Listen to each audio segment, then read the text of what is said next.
Hello, it's semester 1, 2021, and this is a revision seminar for Differential Equations 2.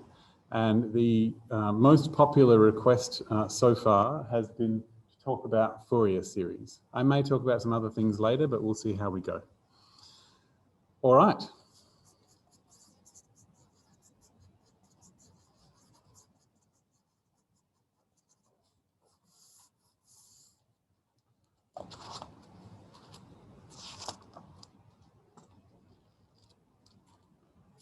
Okay, I've just lost my page, so.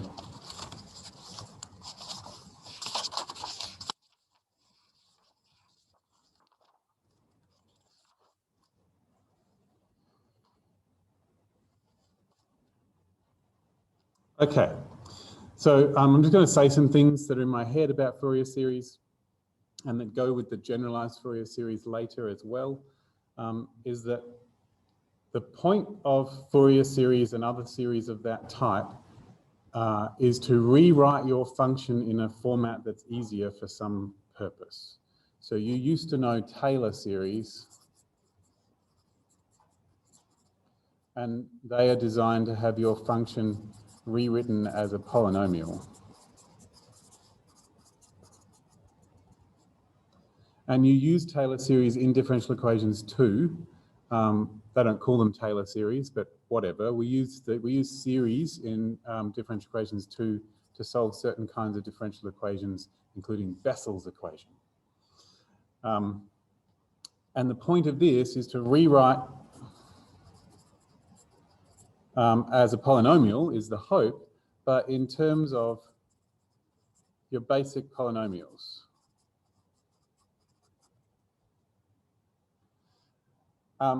Okay, cool.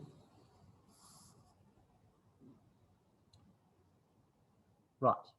So the reason that it's even possible to do, well, a reason it's even possible to do this is that the functions 1x, x squared, x cubed do in fact cover almost all other functions, because in the algebra 2 sense, they are a basis. They're linearly independent, meaning that I can't make x as a multiple of x squared. I can't make x cubed out of any multiple of constant x and x squared. It will never produce a cubic function. So they're linearly independent. And so whatever it is that they span will be a really big thing. And so that's what I'm doing here. They're like, these are a basis. Okay, and if we're going to borrow this idea of basis from linear algebra to be able to create functions as linear combinations of other functions, then we're going to borrow some other ideas as well. Just another version of this idea, which you have seen before, is partial fractions. This doesn't necessarily help with differential equations. It turns up in the logistic equation.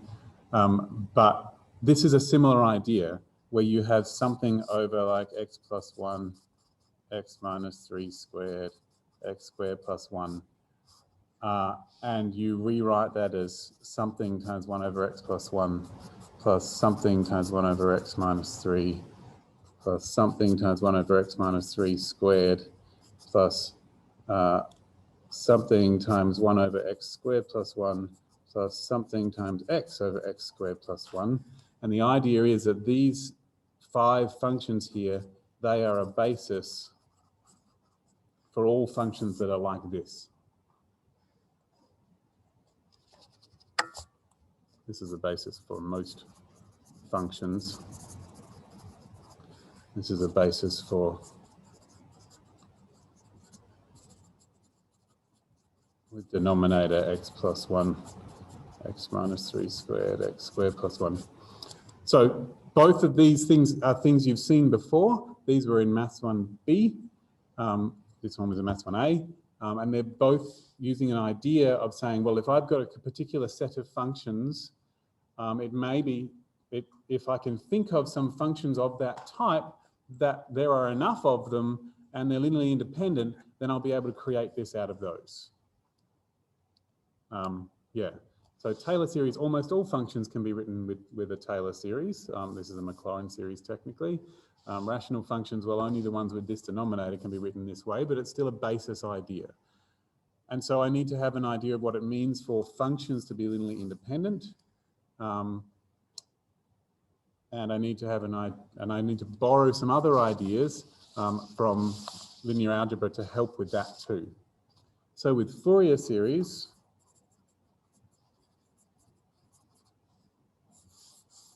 the basis in Fourier series that we're going to use is 1 cos x, cos 2x, cos of 3x, etc., and sine x, sine of 2x, sine of 3x, etc. This is the basis for Fourier series. It's a basis for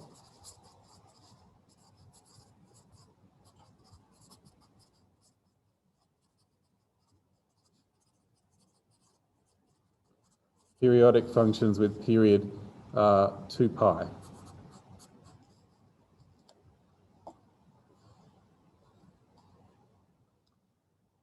Right. So the idea is if you have a periodic function with period 2 pi, it repeats itself every 2 pi.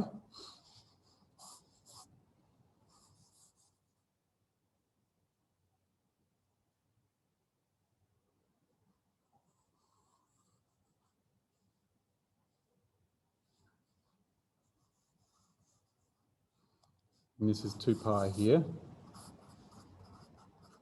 If you've got a function that does repeat itself every 2 pi, then it ought to be possible to write it as a combination of these things. But there's infinitely many of those things, and so it'll be an infinite sum. So if this is f of x,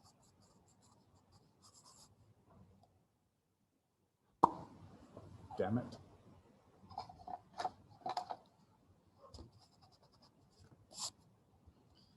A naught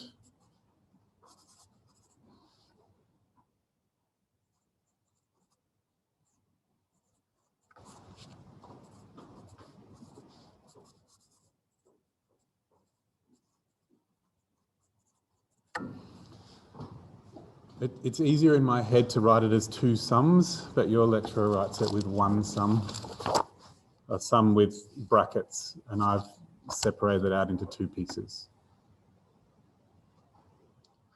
The letters A and B aren't very important, but your lecturer will keep referring to the specific letters A and B.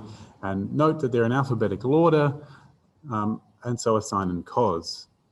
So the earlier letter A goes with the earlier function cos, and the later letter B goes with the later function sine. So in case you want to remember which one goes with which, that helps me. Also note that cos is even and sine is odd, and the words even and odd are also in alphabetical order. Coincidence works well in English, not so well in French. And definitely not so well in a language that doesn't have an alphabetic new system. But they tend to write their maths in our English letters anyway. Well, they do now. Okay, so that's great. And the question is, how does one figure out what these coefficients are? Back when we did Fourier series, not Fourier, Taylor series, the way that we figured out what these coefficients were was to notice that if we differentiated enough times and subbed in 0, it would give us whatever the constant term of that derivative was. And so when I sub in x equals 0, it tells me this. When I differentiate, I'll get ax at the front, and I'll sub in x equals 0, it'll tell me what, sorry, I get a1x. Differentiate will just give me a1, and so on. So I could use derivatives to figure out the coefficients of Taylor series. And with partial fractions, I literally used algebra and created a common denominator and matched up the left and right side. But note, equating coefficients here is actually the same as writing it in a basis anyway. The only reason you can equate coefficients for anything is because there's a basis. So there are 2 methods for finding these coefficients. Method 1 only works sometimes, and you really hope that you have this.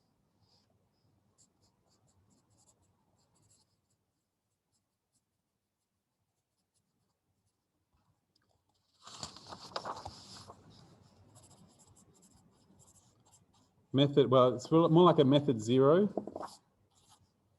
It's done for you already.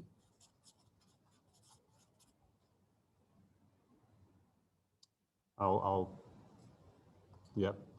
So here we go. Method 0 is it's done for you already. Watch closely.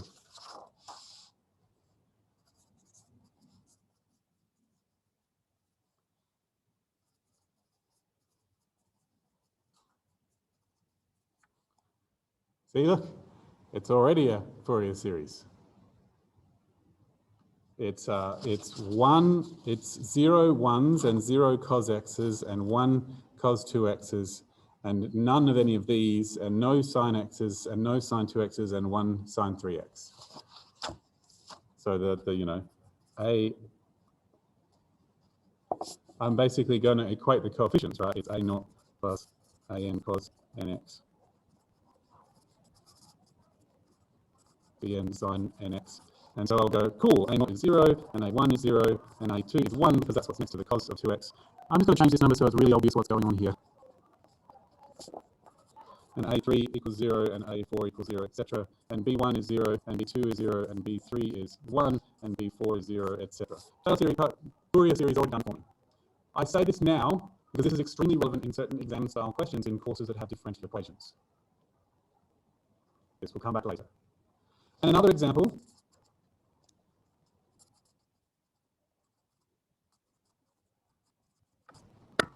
But let me just be really, I'm going to multiply these two functions together. This function is still periodic with period 2 pi, because both of these are. If I can rewrite it as a combination of straight up coses and sines separately, then it will be already a Fourier series. And if there were, and do you know what rewriting things involving cos and sine into others involving cos and sine is called? It's called a trig identity. And that's what Fourier series are really. They're like trig identities, but more so. Infinite. Okay, so if I had a trig identity that did this, I'd be good. This is a distraction at the moment, but I really want to do it. So you can make your own trig identity if you really want. I wouldn't, anyway, ready? If I had, there is a trig identity that joins coses and sines multiplied together. It's the angle addition formula for sine. So if I had sine of 2x plus 3x, that would give me a sine of 2x, a cos of 3x, plus a cos of 2x, sine of 3x. And this is the thing I've got. I've got this other thing that's in the way, but that's okay. Watch closely. Sine of 2x minus 3x would be sine of 2x, cos of 3x, minus cos of 2x, sine of 3x. And in fact, I really would prefer to put minus on the 2, because then it'd be like this. Because then the minus would come out of the sine of minus 2x. And now if I add these two together, I get sine of 5x plus sine of x is 2 lots of cos of 2x, sine of 3x, because these bits disappear because one of them is plus and one of them is minus. And then they want the sine of 2x cos of 3x and this minus sine of 2x cos of 3x, they disappear. I'm left with 2 lots of the cos of 2x sine of 3x. And so if I want an 8 in this spot, that means that I can multiply everything by 4. Feel free to ignore this. I just felt like it was a distraction for a minute while I was gearing up to the big. And so therefore f is actually 4 sine of 5x plus 4 sine of x. And it's a Fourier sine series. So all the a n is 0 for all n, because there are no coses, and a1 is 4, and a2 is 0, and a3 is 0, and a4 is 0, and a5 is 4, and all the rest are 0. Not that I really need to actually specify what the coefficients are. You can see them, they're there. But that's this. I'm going to stop at this point and see how people are feeling. Getting there too?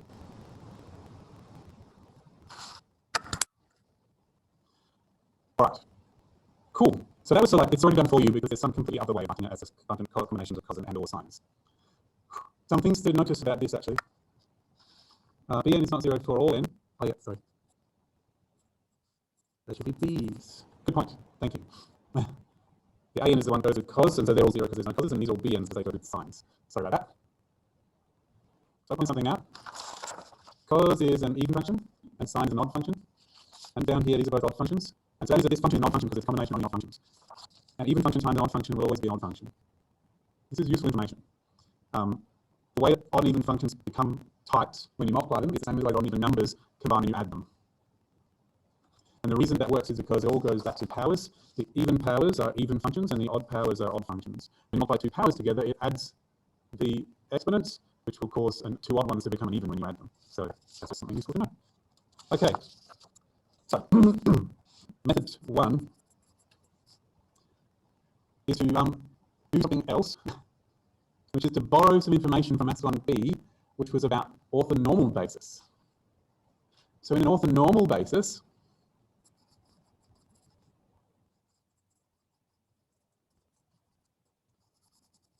borrow the idea of orthonormal basis. In an orthonormal basis, the coefficients come about by doing the dot product with the appropriate vector. So this was with vectors. You've got like v is equal to something times u1 plus something times u2 plus etc. And then it turns out to find a1, you did v dot u1, and that was the correct answer. And to find a2, you did v dot u2, and that was the correct answer. That's what happened with vectors. I'm going to borrow that for functions. You know, f of x is like a1 times sine x plus a2 times sine of 2x, etc. And to find a1, we'll do f of x dot product with sine of x. We just have to figure out what dot product means in this context. That's what we have to do. That's the idea that we're going to borrow from orthonormal basis. So I need to sum a function so that they are in some sense orthogonal, whatever that means. That means that their dot product, whatever dot product means, has to be 0. And luckily, there is an answer for what dot product means in this context. And the answer is integrals. So when you do the dot product of two vectors, you multiply the matching coordinates and you add them all up. When you do the dot product of two functions, you multiply the matching values and you add them all up. But since it's infinitely many, adding them all up is integrating. And so I'm just going to actually check the rules here.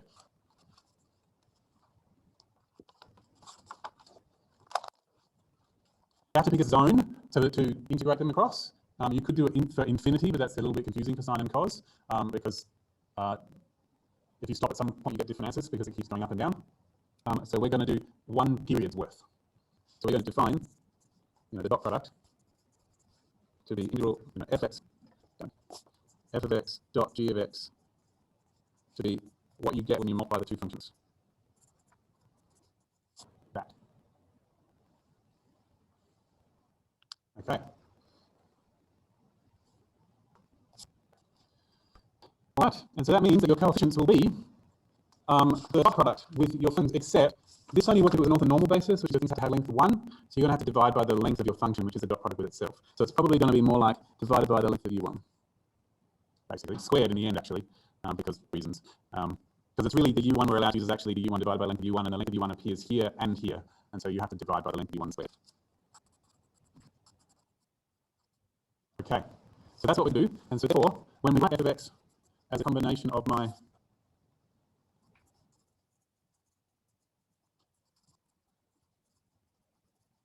things, then the matching coefficients will be the dot products. So a naught will be, there'll be some weird ass stuff going on, but a naught will be 1 over 2 pi times integral from minus pi to pi of 1 times my function, because 1 is the basis vector, and the length of 1 is the integral of 1 squared from minus pi to pi, which is 2 pi, and that's we're dividing. Anyway, it's just some technical details, just ignore that. And then a1 is 1 over pi from minus pi to pi of f of x times cos of nx dx, and bn is. So there's a reason why they turn out the way they do. Just that helps me to process and to make sure I keep track of what's going on. But ultimately, I usually have to look up the actual formula because there's some technical details about this, what to divide by to make it all work properly, to do with lengths and other crap. But anyway, so note that the one for a0 is different to the others. It's got a 2 down the bottom here, whereas these ones don't. Sweet. And there's infinitely many of these. For a2, it would be a cos 2x, and for a3, there'd be a cos 3x in this spot. And if I calculate these integrals, it will tell me the correct answers for what goes in those spots. But remember, if you already got it written as a combination of cos and sines, you do not need to do these integrals, because if you did them, it would work out to the numbers that are already there. So if I actually did over here the integral of this function times cos of 3x from minus pi to pi, the answer would be 0. If I did the integral of this function times sine of x from minus pi to pi and divided by 1 by pi, the answer would be 4, because that's the coefficient in this spot. I don't have to do the integral, it would have to be 4 no matter anyway.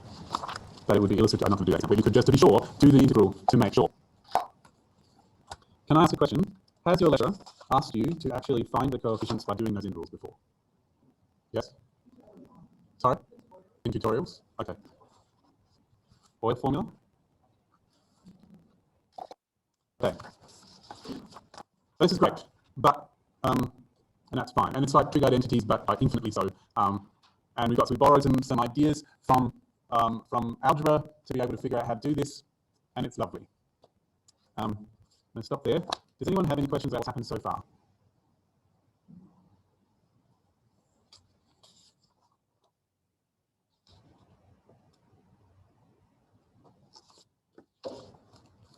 Cool. So, problems is that this is all well and good, but there are very few functions that have period 2 pi.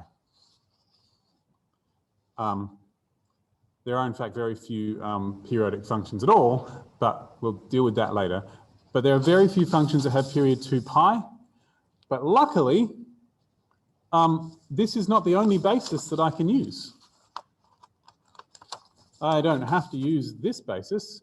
I could use a basis of functions that have the period I was thinking of.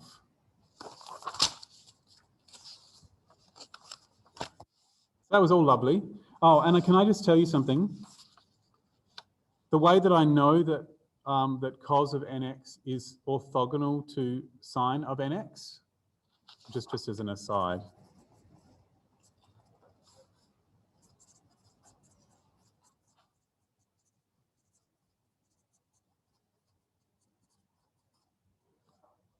For example, or sine of mx, like cos of anything x is orthogonal to sine of mx. That would mean that the integral from minus pi to pi of cos of nx times sine of mx would have to be 0. If you wanted to actually go through all the effort of figuring out what that integral is, you would rewrite this using a trig identity that you made in the same method that I did this trig identity. Or you could also, trig identity. Yay. Alternatively, you could know that an even function times an odd function is odd. And an odd function integrated from minus anywhere to plus the same place is always 0. Or odd function. The tricky one is when you've got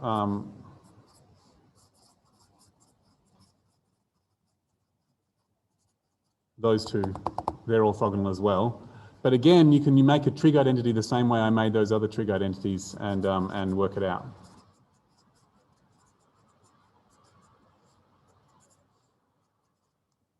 Can't use the odd function trick because it's not odd. Because an even function times an even function is still an even function. Okay, cool. That was just an aside that it wasn't completely random that I wanted to do that trig identity thing. Yep.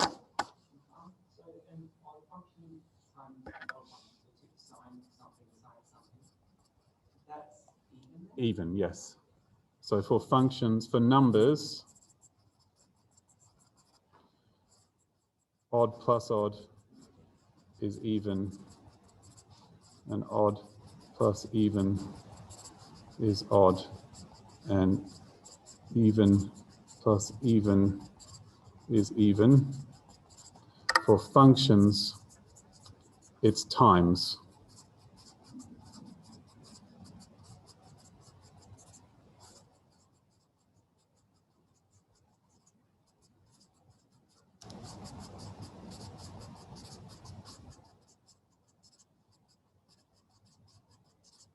Yeah. And the idea is it's because it's in the exponents. So this is like x cubed times x to the 5 is x to the 8, which is even. That's the idea.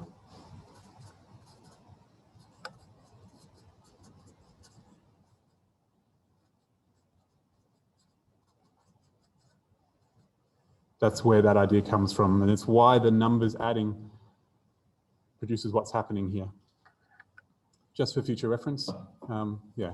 So it's, and just if I'm going to say one last thing with Taylor series, an odd function will be made entirely of odd powers. And so that's why the Taylor series for sine only includes odd powers, because sine is an odd function. Yeah. Whereas the Taylor series for e to the x has both odd and even powers because it's neither odd nor even. So, yeah. Okay. So now I've got a new basis. My new basis is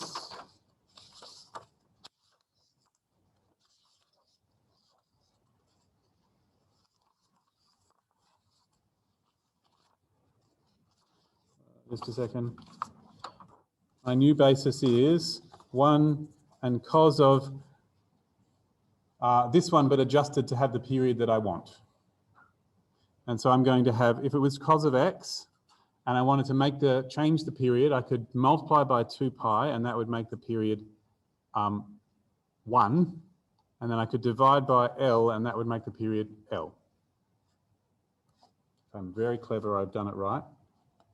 Oh no, we're just going to multiply by pi because, sure, rightio.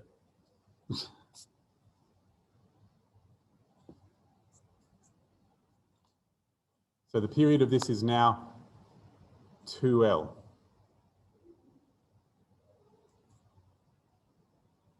And then I'll have also cos of pi on L times 2x, and so on. I'm writing it this way because it's easier for me to conceptualize what's going on, but you normally put the n in front of the pi. Yeah.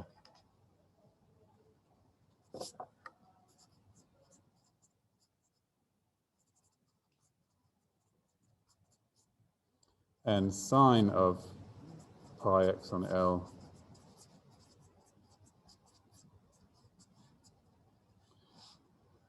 my new dot product is defined from minus L to plus L. I don't need the, because I've changed the period.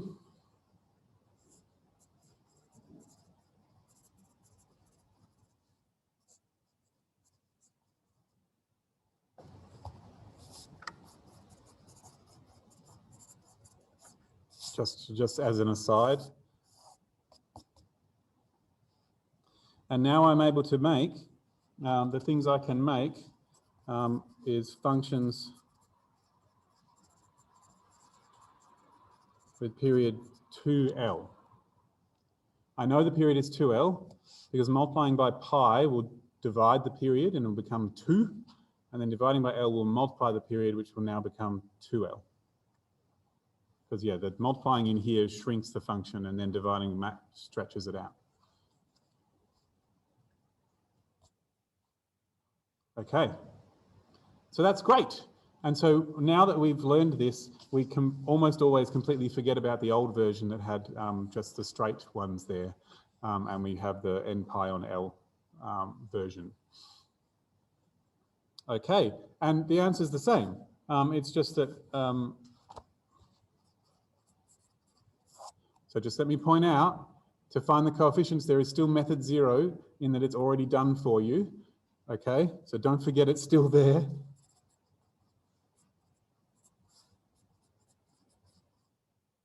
Method 0, done for you already.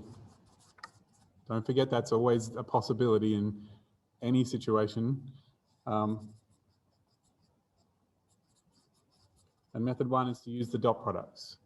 And so A naught, which is the constant term there, is 1 over 2L, the integral from minus L to L of 1 times f of x dx. And A1n is 1 over L, the integral from minus L to L of f of x times the matching function. And Bn is 1 over L.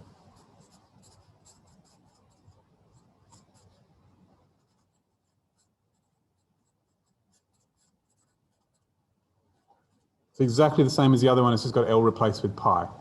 And this crap here, yeah, basically. Okay, so I will say, I was going to say something. Oh no, that was just a stupid thought I had. It'd be really nice if these were like C and these ones were little c and these ones were little s, because then you'd know which ones they went with. And then C0 would be the constant term and that'd work too. Wouldn't that be nice? It'd be lovely. Not to be, anyway. If I do it myself, maybe forevermore, I'll just write that at the top of my exam. In this exam, Fourier series are this. Yeah, it'll be easier to remember which one went with which there. Okay. All right. And it's not really any different to the other one. All the integrals are the same. The idea is if it's already done for you, it's done. But what it does is allows us to now produce a basis for any period. And each period has a different basis technically, but they all look the same. How are we feeling? How are you doing? All right, cool. But there's a problem. Most functions aren't periodic. Yeah.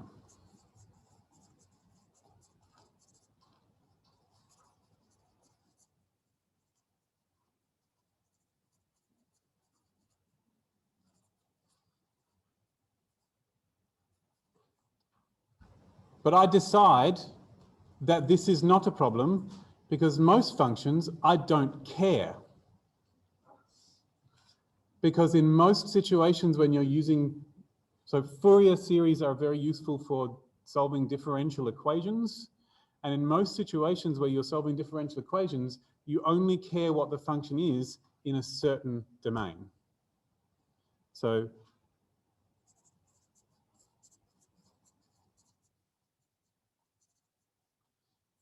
in DEs,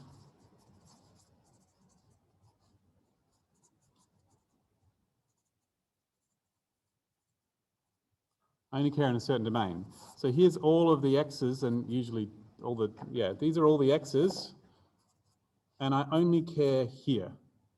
You know, if the function is here, don't care, don't care. And since I don't care what the function is doing outside this zone, why can't it be periodic? Because I mean, it could be doing anything out there. So I declare that anything that it's doing out there is being periodic. And this is such a clever trick. Like, it's so clever. I love it so much. And unfortunately, we spend a lot of time in differential equations courses writing what the periodic extension would look like, but we really don't care. We just care that it's there, right? I don't really care what it looks like because I don't care what's going on there. But since we get asked to do it, I should probably mention it. Yeah? So, right.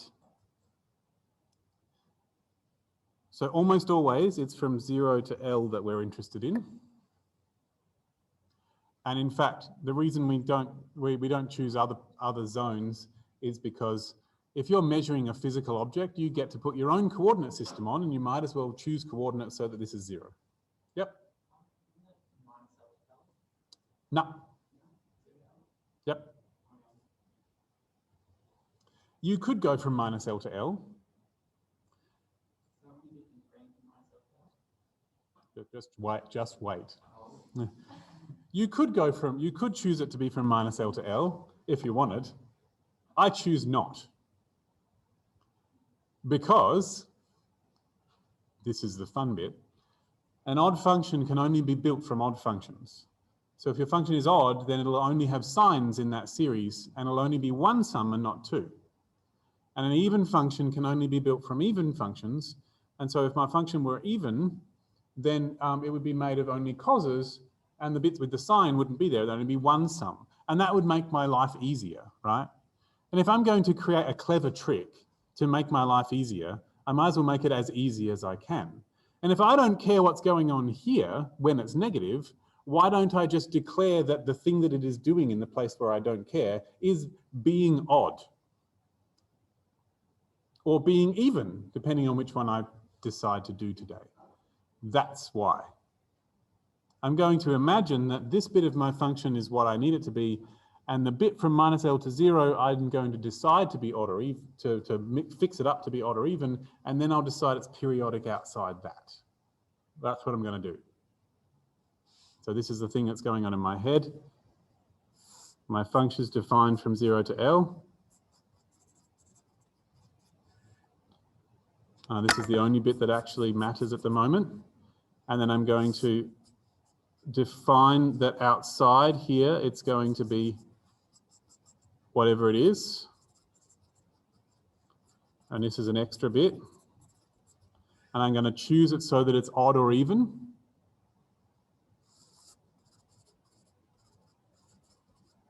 And then I'm going to take this bit and I'm going to copy it so that it becomes periodic.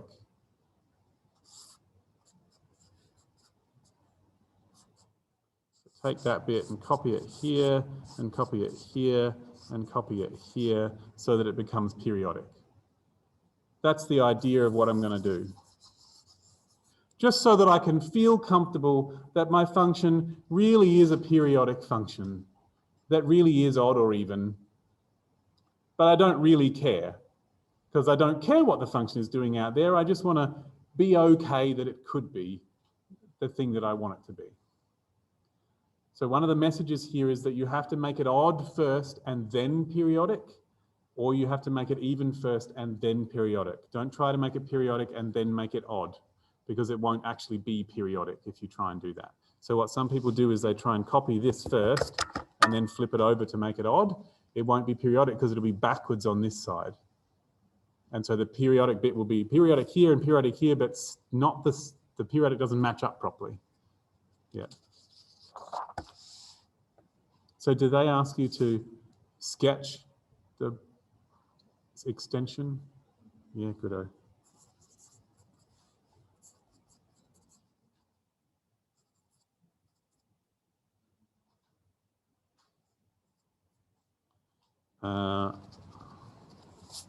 Give me a second.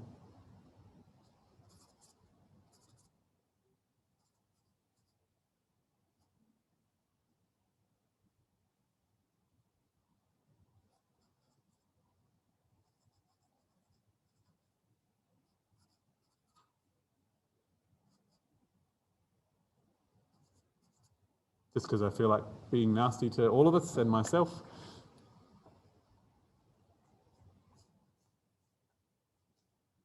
And this will make it easier for me to see whether it's backwards or not.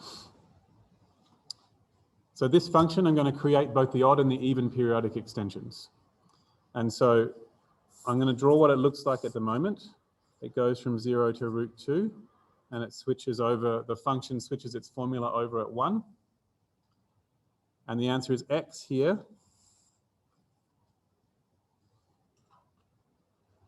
And it's 2 minus x squared here. Now 2 minus, that would be a straight line, and that would be a parabola going downwards because of the minus. So it's going to come down like this.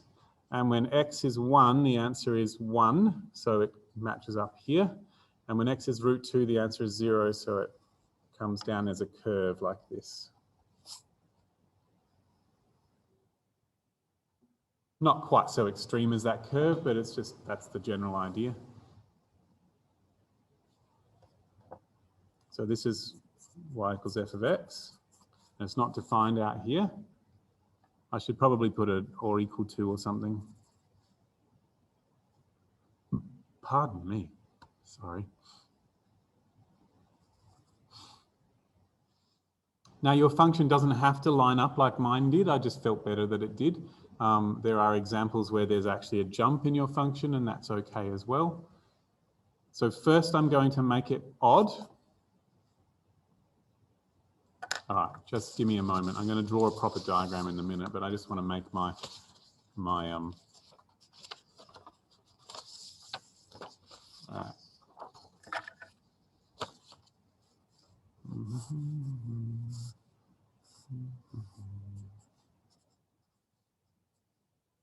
That's what my function looks like at the moment.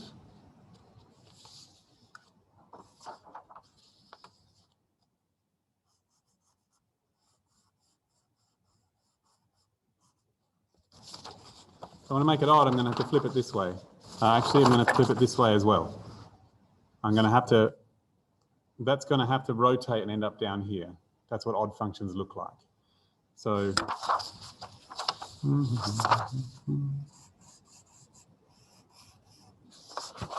going to have to put this here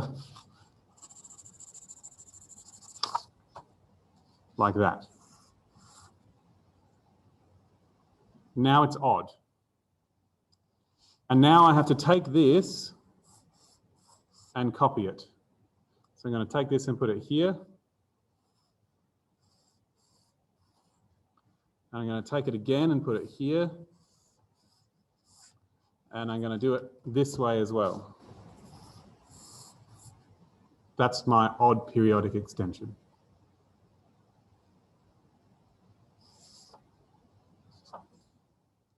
So this is root 2, and this is 2 lots of root 2. This is, sorry, that's 2 lots of root 2 there, and that's 3 lots of root 2 there, and that's 4 lots of root 2 there.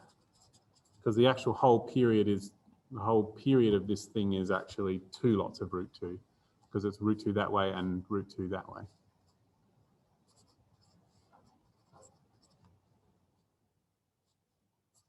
That's odd.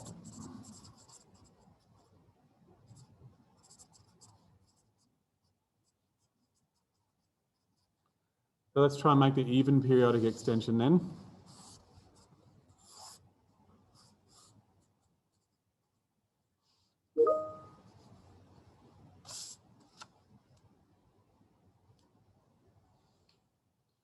The even periodic extension needs to be made into an even function, and an even function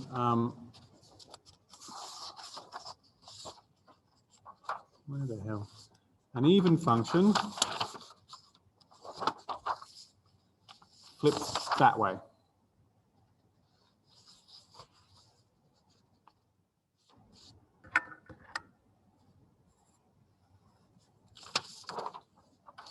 Like that. So odd functions rotate around the origin, even functions flip across the y-axis. And now that it's even, that copies. Damn it.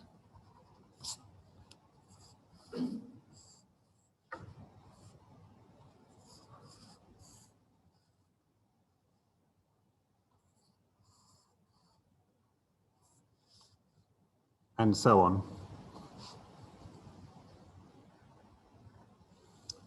Which looks like a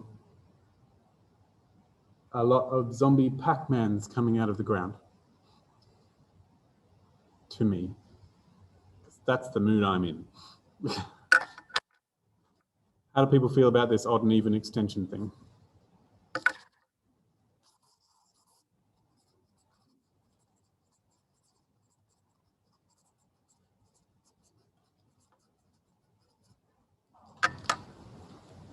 Point being, as I said before, we don't actually care.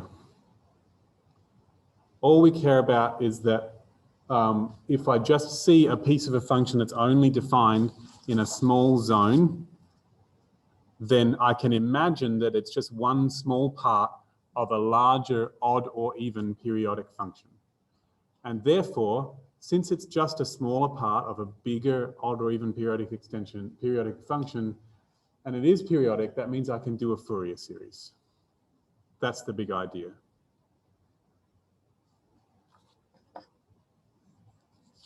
When it becomes really bizarre is when you want to do if your function is called sine, and it's only defined from 0 to pi, for example, and you want to make an even extension of that, which you can do. So I just want to point out that just because a function is, earlier when I said it was already, if it was already a combination of coses and sines, that doesn't apply if you're going to pretend your function is even outside the zone you're looking.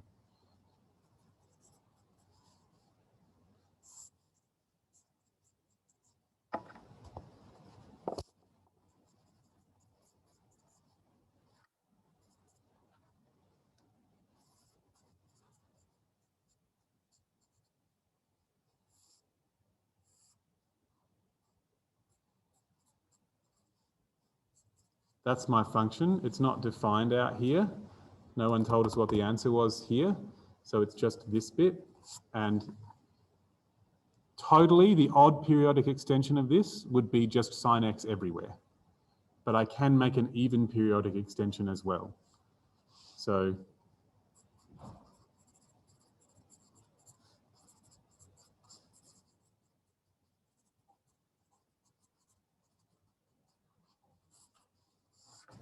I can make it even and then copy that.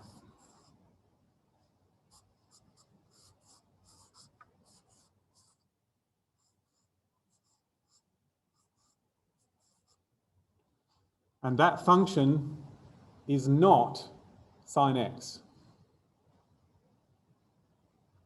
So that is a very important idea there, that if I take a function that if I just looked at its formula at face value, it might look like an odd function, but if it's only defined in this zone, anything could be happening out there and the function could change its formula in the rest of the places. And so that means it is technically possible to calculate a Fourier series for this using causes, but only if I use this zone.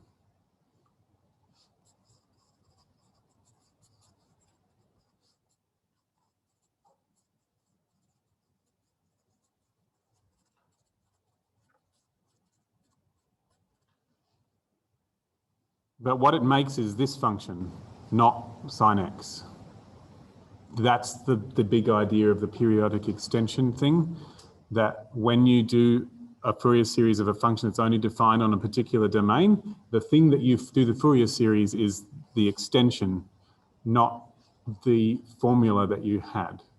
So that's just the point, that it'll be equal to this, not equal to sine x, because this is different to sine x. But it will be the same as sine x just for this bit, so that's okay. How do we feel?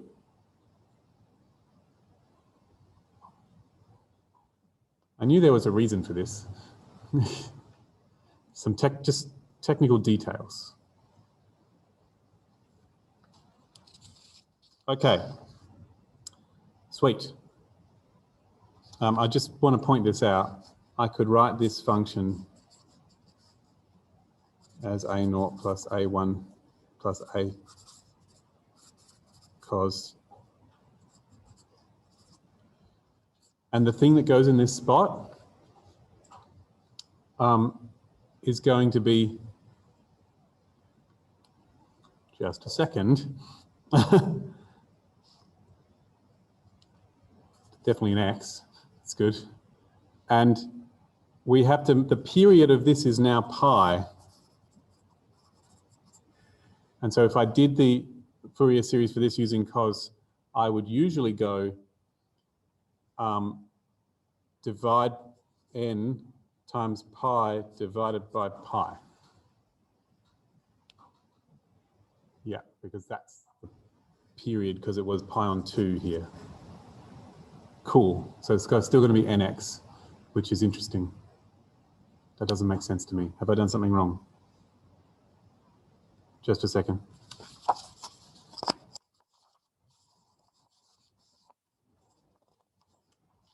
No, half the period is pi on 2. Okay, it's all right.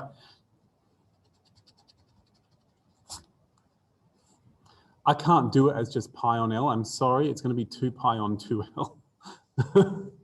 So it's 2 pi divided by the actual period, which is pi. And so the answer becomes just the even ones. So you could have done it as pi on 2, which is how your formula goes.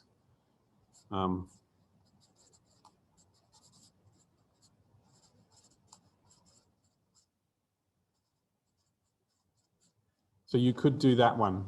I mean, in a sense, the way that you've been told how to do the Fourier series for things that only exist on a zone is to do this.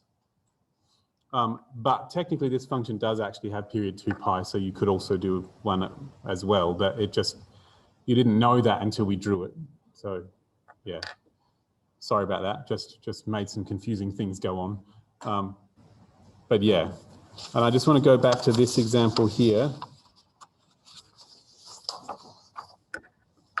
The odd periodic extension means that f of x will be the sum of n equals 1 to infinity of bn sine of, and so it will be n, and I'll have pi on half the period, and half the period was root 2. So this number here goes in that spot there. And this one would be n equals 1 to infinity of an, oh crap, there'd be an a0 as well.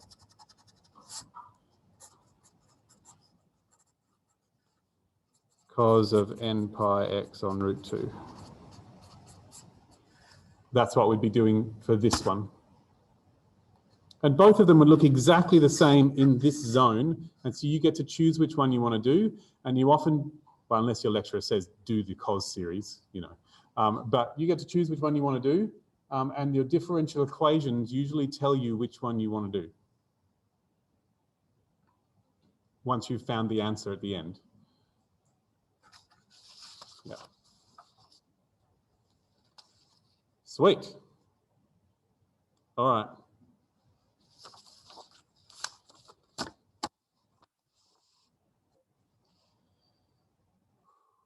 Oh, just a second. Just for this function, if I were actually going to do the odd extension of this function, f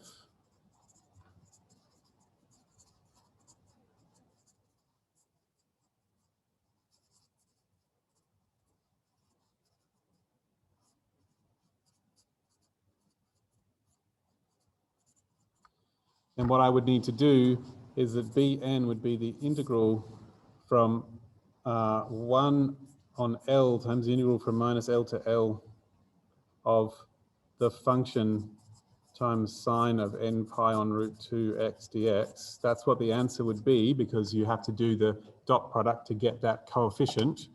And my L is root 2.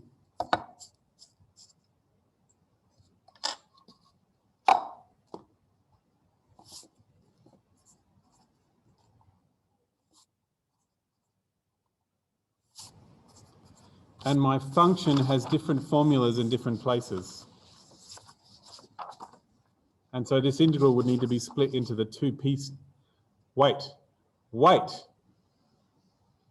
There's some fun we can do. Are you ready? In order to do this Fourier sine series, I have imagined that my function f of x is just one piece of an odd function. And when I do an odd function times an odd function, I get an even function. And an even function has the same integral on the left-hand side as it does on the right-hand side. And so if I want to do this integral, I only have to go from the center to the edge and times it by 2. Which is why the formulas, this is called a half-range expansion of the sine series. But it's technically a half-domain expansion, if you think about it. That's why this formula works out the way it does. And let's just do it for the right. And this integral would be different from 0 to 1 because the formula is x in that zone. And then from 1 to root 2, the formula was 2 minus x squared.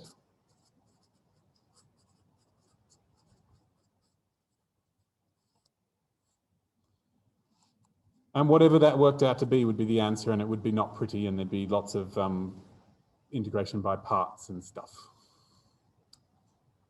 Or, you know, if you only wanted to do the first couple of coefficients, ask Desmos, it can do definite integrals for you. So, yeah. And for the F Fourier cosine series, where f of x is a naught plus, not integral, David.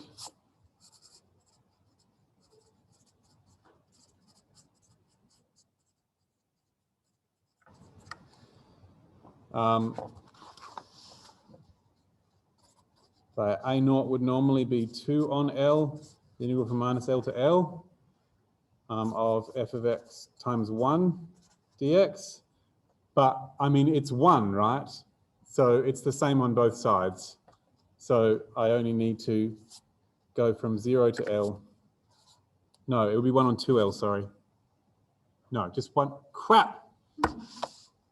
Wait. When the period was...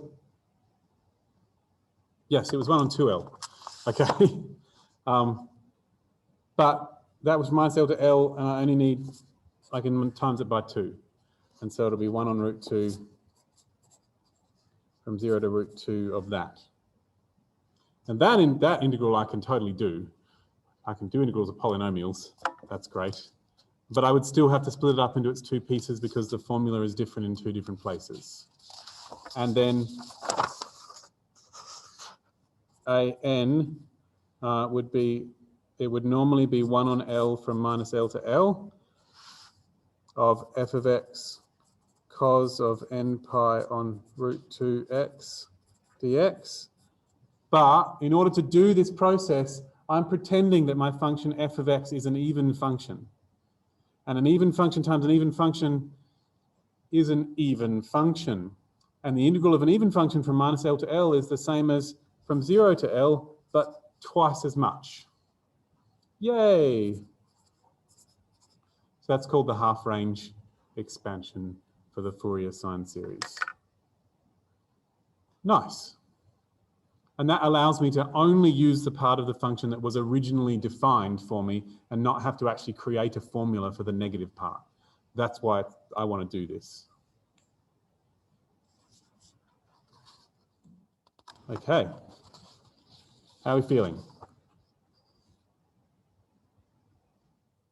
I think that some people ought to have some comments or questions about some of the things I've said so far. Yep. Sorry?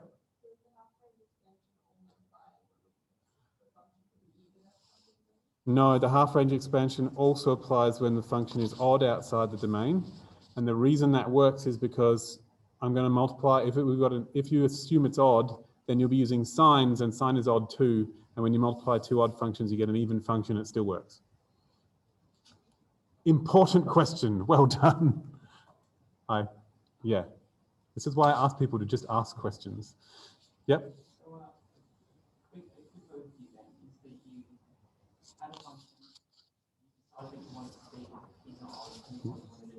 Yeah.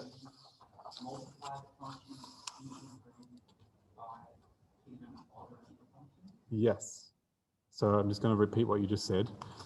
So we had a function. We decide whether I'm going to pretend if it's even or odd. And I can draw what that looks like. But if it's if I pretend it's even, then when I do its Fourier series, it will be made entirely of cosines, of causes. If it's odd, then when I do its Fourier series, it will be made entirely of sines. And so when I find the coefficients of those, that will cause me to do integrals with those matching functions, and I only have to go halfway and times by 2. Is that okay?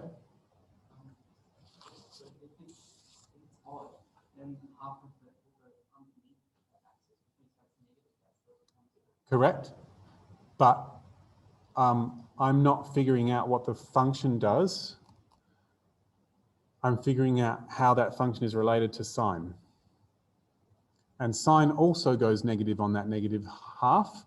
And so when I figure out how my function is related to sine, it matches up perfectly on the left-hand side as well. And you get two negatives times together, which makes it positive. So let me draw that.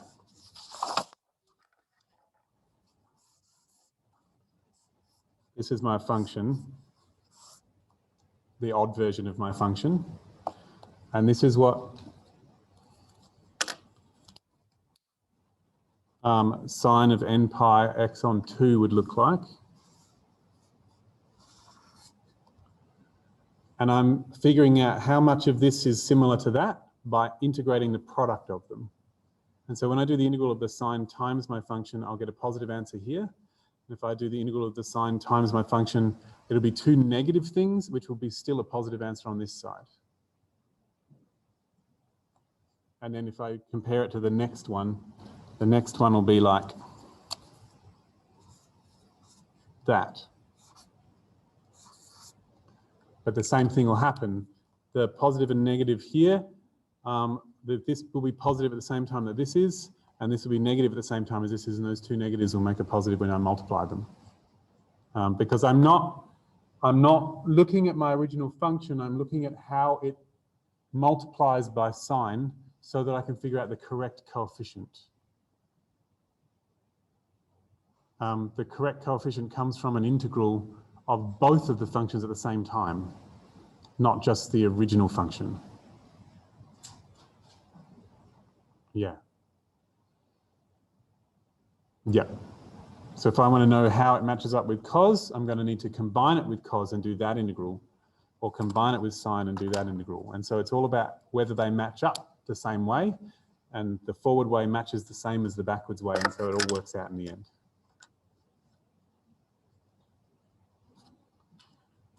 How are you feeling about that? You can talk more about it at any time. Yeah, and there's some confusion happening whenever I do this about what this integral is doing, and this integral is a process for finding the correct number to put in front of the cos. And the correct number to put in the front of the cos is what I get, or the sine. Correct number to put in front of the sine is what I get when I combine both of these functions at the same time across the whole domain. Yeah. All right. Okay. So here we go. There's a lot of stuff we've talked about, but so far, two things have come out of this that we get to keep. We forgot some of the old things, and we can keep two things from the new things. So we're just going to keep these ideas. So we're going to keep these things. If you have an actual periodic function,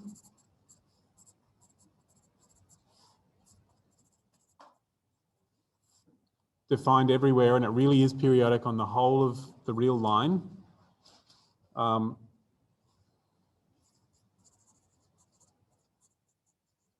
an actual periodic function on the whole of R, then you can do the normal Fourier series. And the period is L. Well, the period is 2L. Because what we're imagining is that we're going from like that. It does whatever it does. Then we've got that f of x is a0 plus a1 an cos of nx. Only it's not nx, it's n pi on L.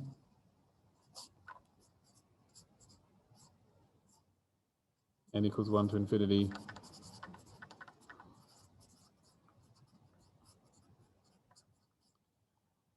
And then we've got these integrals that a0 is 1 on 2L, the integral from minus L to L of f of x cos, not just f of x times 1. And an is 1 on L, the integral from minus L to L of f of x times cos of n pi on L x. Damn it, David. dx. And bn is 1 on L from minus L to L of f of x sine. Okay, so this applies for an actual periodic function that's actually periodic everywhere.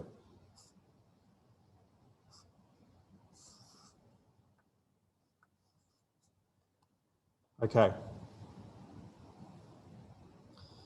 And if we're very clever and your function is already odd or even, then if it's odd, all of the cos bits will be 0, and the even bits and the sine bits will come out, and you'll be able to go, it'll do an odd function thing. Okay. If you have an not actually periodic function that's just defined on a particular domain,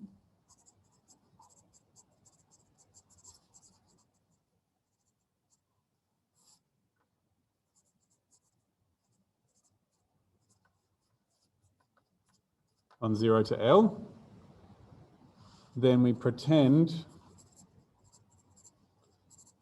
it's odd with period L, which means doing a periodic extension.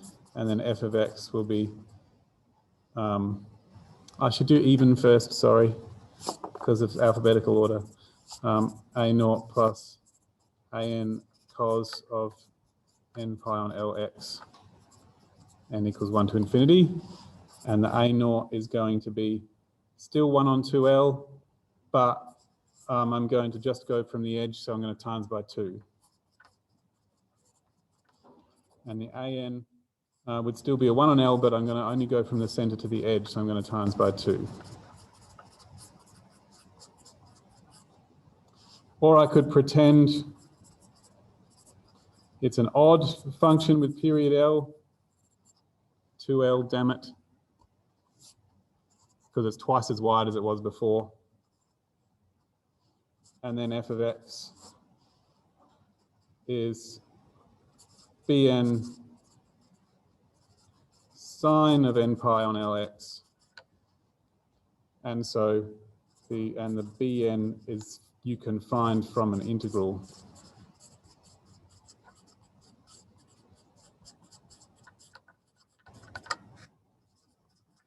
Right. These are the bits we're going to keep. Yes?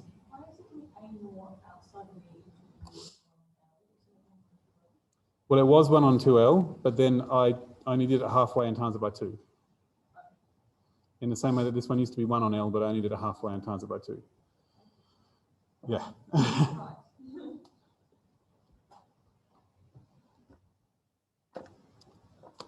So they're the two situations, an actually periodic function and a not actually periodic function, which I pretend is periodic. So these formulas will work as well for this being an odd or even function here, but I'm just, yeah.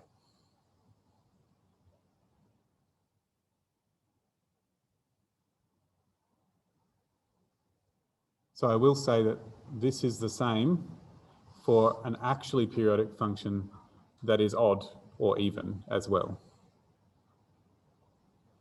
So this is what I get when I pretend it's even. This is also what I get if it actually is even. Yes, cool. All right, so your lecturer probably did this. He probably went, here's the thing, and then this is what happens if it's even or odd, and I get these things. And then if I have a function that's not actually periodic, I pretend it is, and I get the same thing.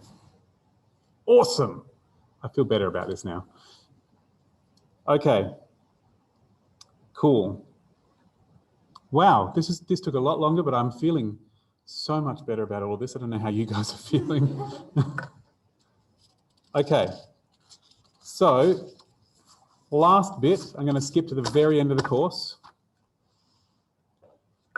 What if your function just, so we've got functions that are only defined on a certain zone, and we pretend they're periodic. And that technically could apply to anything if you wanted it to. What if you didn't want to do that? What if you really didn't like coses and sines because they just didn't feel right? So perhaps you could create a totally different basis and not use coses and sines at all.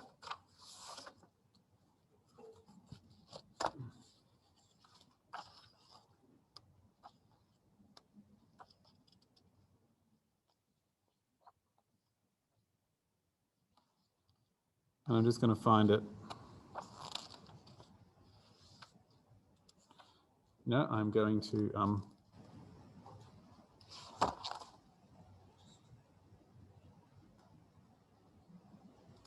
77. Oh, really, really far.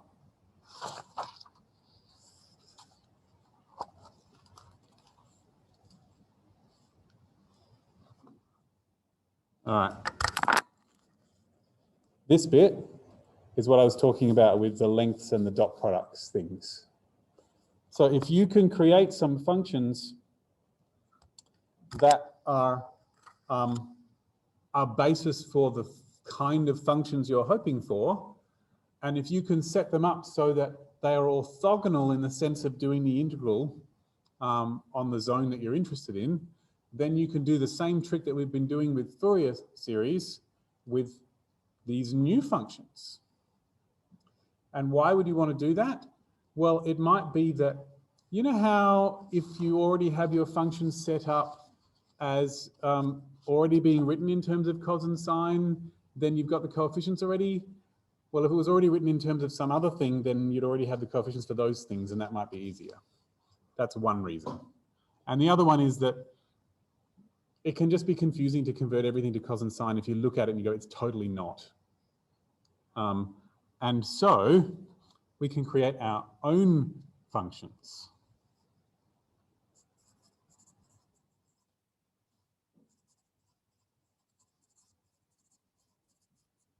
Choose your own. Just make sure they're orthogonal.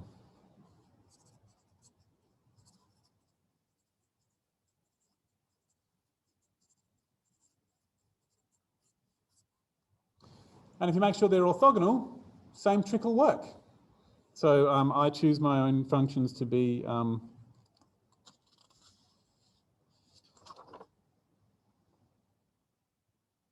only going to do one example, if that's okay. Today, my functions shall be the Bessel functions with whole number coefficients. Actually, no, no, I'm just right. You're just going to call them y1 and y2 and whatever. These are my functions. I'm just going to do the general version and then I'll do the one I'm thinking of. So you could choose them, see your lecturer says, oh, you could choose them to be exponentials or Legendre or Bessel or other crap, right? Okay.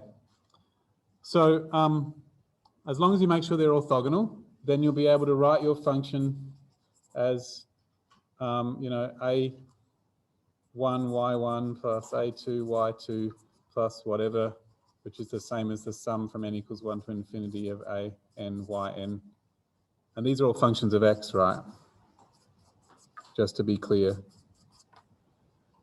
And then the coefficients will be some sort of integral thing with 1 over something in this spot. And it will be from some place to some place, because that will all be defined based on the zone that your function is interesting in.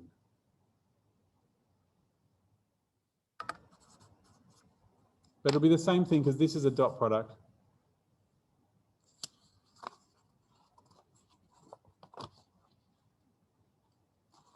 So it could be from 0 to L, that's quite common in differential equations. It could be from minus L to plus L, it could be from minus infinity to plus infinity. This number could be, you know, could be nothing there. It could be root 2 pi, it could be pi squared. I mean, who knows? It could be anything. All based on basically how long these functions are in terms of the integral with themselves. So this is a thing. And that's what it will look like. And it will be possible to do as long as you set it up carefully. And luckily, some people have set some things up for us. And one particular example, I just want to point something out. When we, just a second, and I'll point out the example I really want. When we had from 0 to L, what we did, and we pretended it was an odd function. You know, this is what my function looked like. And I pretended it was odd. Then what I had to do is I could think, well, I mean, it's 0 at this end, so I could try and make odd functions that are 0 at this spot as well. And so what I'm going to do is I'm going to think about from 0 to L and think about sine. And if I had a sine function that went like this, that would match up to being 0 here and 0 here.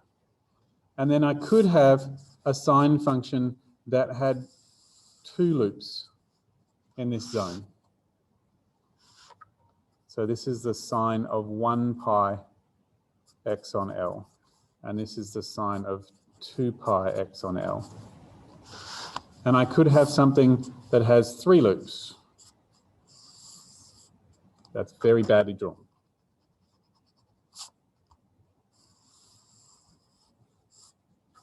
And this would be sine of 3 pi x on L. And so on. And these are the sine functions I'm going to use as my basis, the ones that have the correct zeros at these spots. Okay. But in order to do that, what I've really done is I've looked at sine, the original version of sine,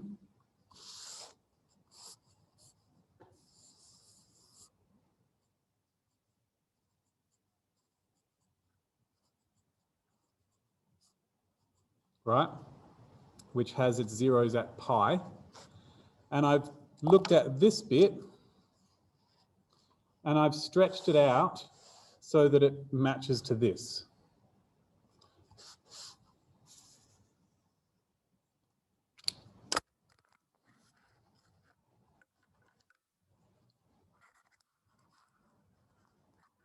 And then I've looked at this bit and I've stretched it out so it matches to this.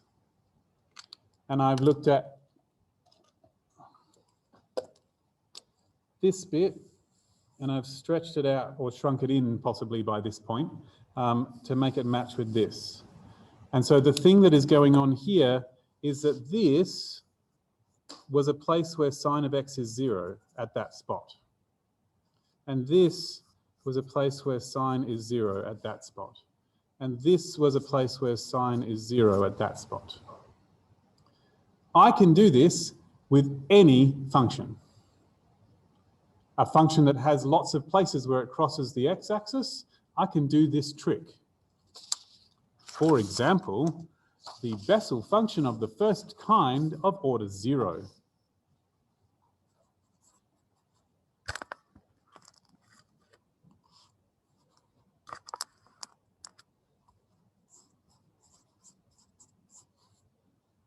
Okay, J0 of x. Actually, here's one I prepared earlier. Now I'm going to draw it first, just a second. The Bessel function of, so this is Bessel of the first kind of order 0. I think that this number here is called the order.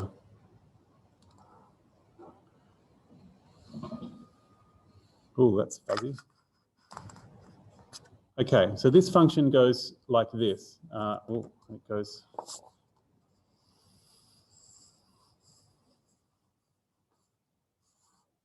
like that. This is 1 here, and it goes down and it goes up and down, and none of these are the same distance apart. They're all different distances. And the amplitude gets smaller and smaller as you go along, but not as fast as sine. Like this is roughly the shape of sine of x e to the minus x as well, but sine of x doesn't go down. Sine of x e to the minus x goes down much faster than this does. This goes down more of the flavour of 1 on x as opposed to 1 on e to the x. So yeah. So anyway, I've learned a lot about Bessel functions recently. So that's what the Bessel function of the first kind of order 0 looks like. And what if I discovered that the physical system I was investigating, such as, I don't know, the vibrations in a circular drum, tend to be Bessel function shaped? Then maybe instead of using cos or sine for my functions that I'm going to do my Fourier series of, maybe I should use Bessel functions. And so I'm going to imagine now from 0 to L, and I'm going to imagine that my function is going to be 0 at both of those spots.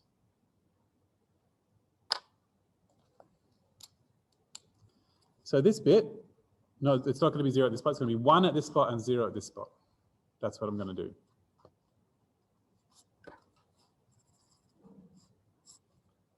So I could take this first bit and go, well, that bit, if I stretch it out, it would be a Bessel function, but it would be 1 at this spot and 0 at this spot.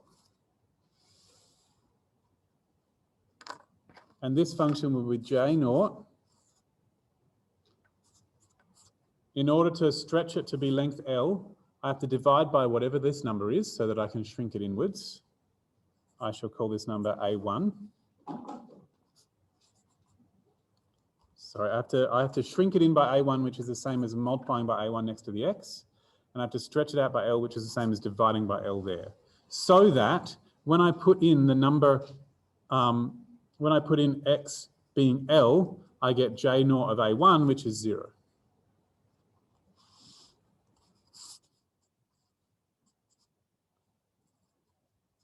What if, instead, I wanted to have 2 loops in this zone? Well, color code. That bit would go there. And this would be j naught A2 on Lx. And what if I wanted 3 of them? And this I will call A3.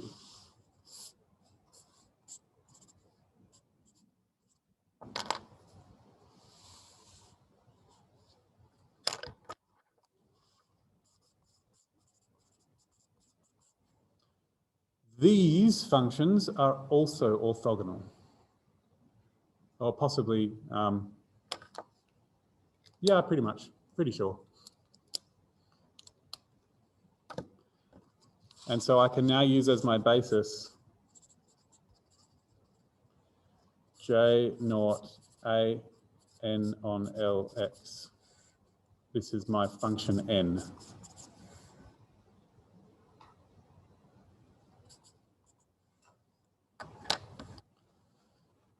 Right.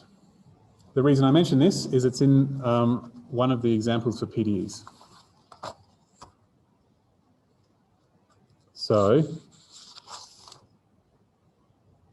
you go back to your drums.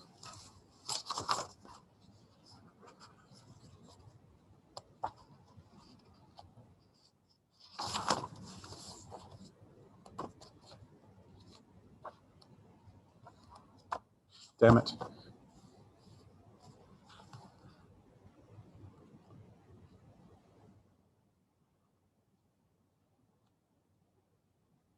Heat, wave,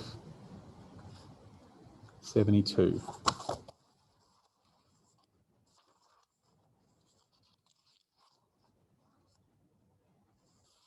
Where's the circular pools?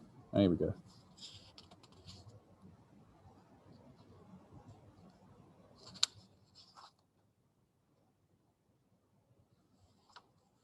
Damn it.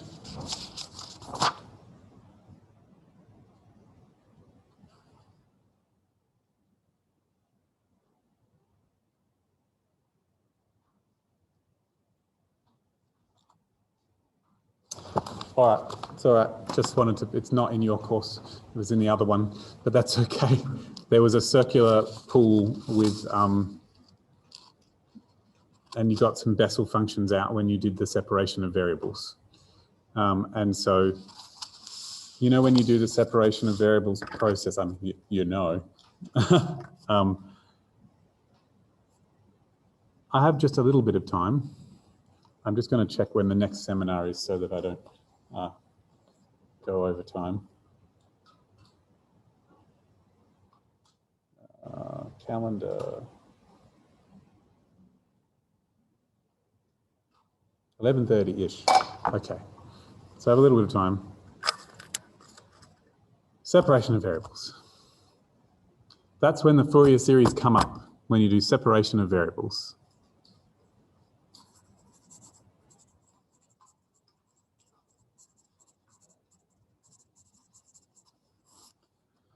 Okay, need some water.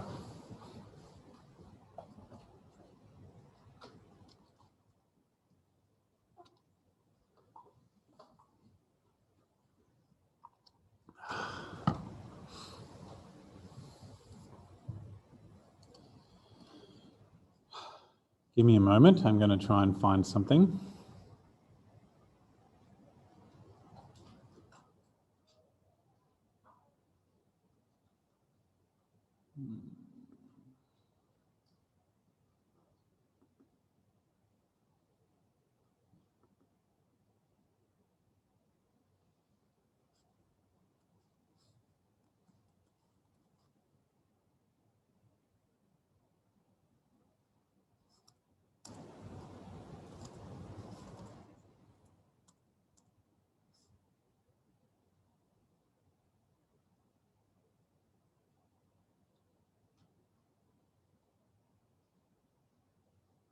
Okay, this is my example.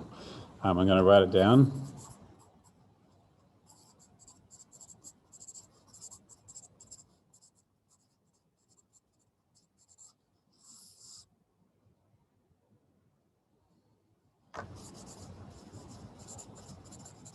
So this is the drum, and when you look at it sideways, it bounces up and down when you hit it, and that's what causes the sound that the drum makes.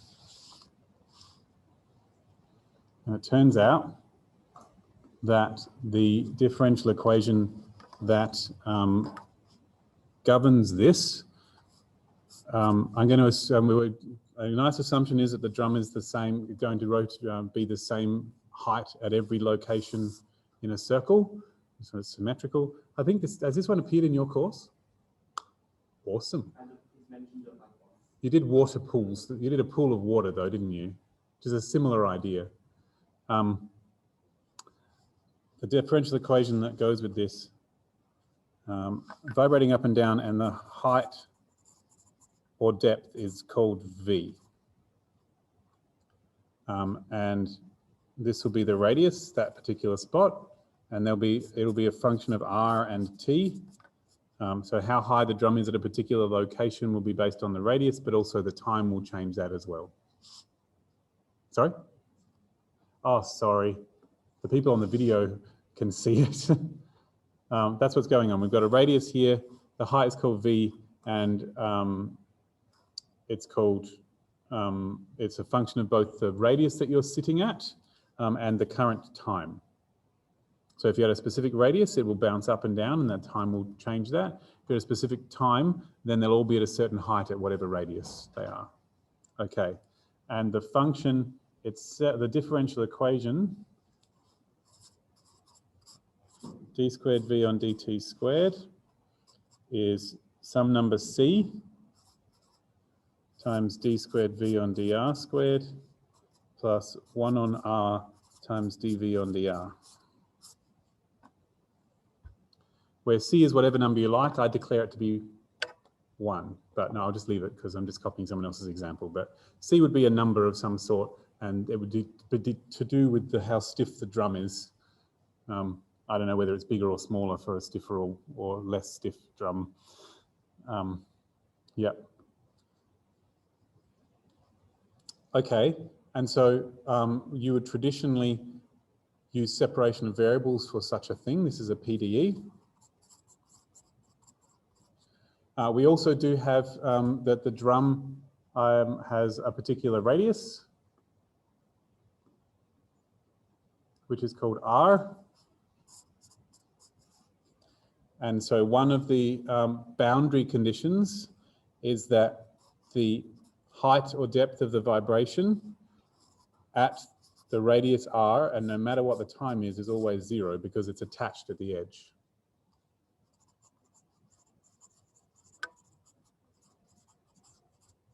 And so it can't actually vibrate up or down when it's at the very edge of the drum because it's attached. And the other thing that we assume is that the velocity, so this is, sorry, the vibration differentiated with respect to t, that's the rate of change of the height with respect to time. I'm using v, I know it's confusing because v stands for velocity for other people, but it's just, I can't change the letters at the same time as doing the example. This, no matter what the radius, at every position at time 0 is 0. So we're assuming that at the moment you start watching, the drum's not actually moving at that spot because you've hit it with your mallet, and just before you let go, the drum's not moving at that spot.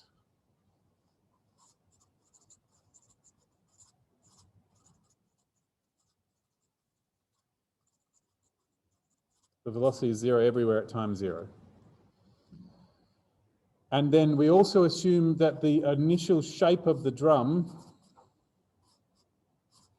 is some function of the radius.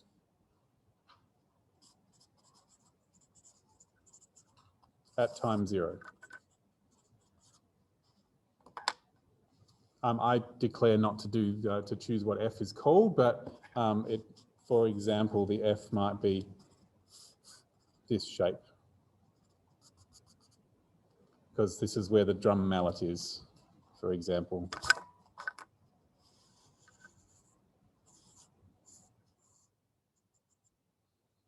Something like that. F of x is this shape. Or a triangle, or whatever. You decide. That's how it's done. So this is your circular vibrating drum lid problem. There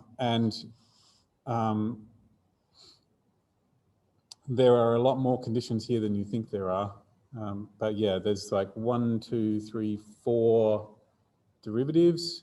I would expect to need 4 conditions, and I've only got 3. I have a feeling it'll be okay though.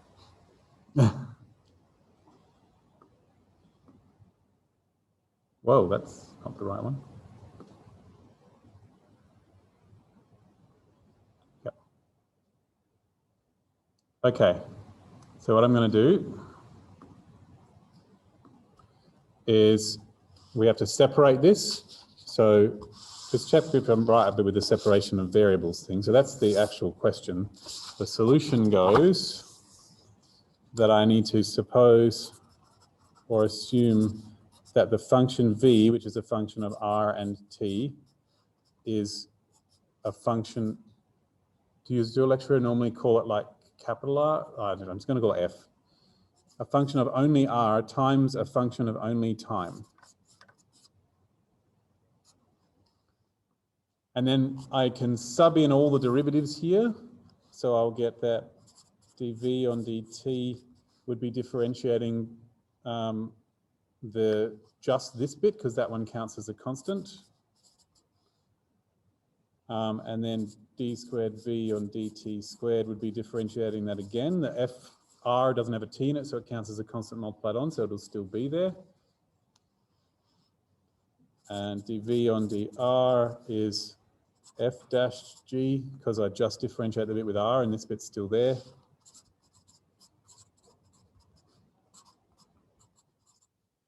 And so when I sub all of them into the original formula, if I'm very clever, I can fit it all in.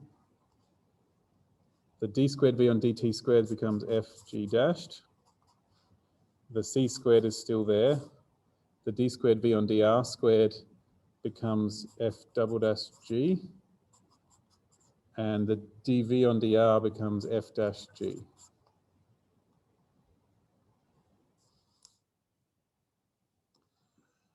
And so I can divide both parts of this by g and both parts of it by f. So I've got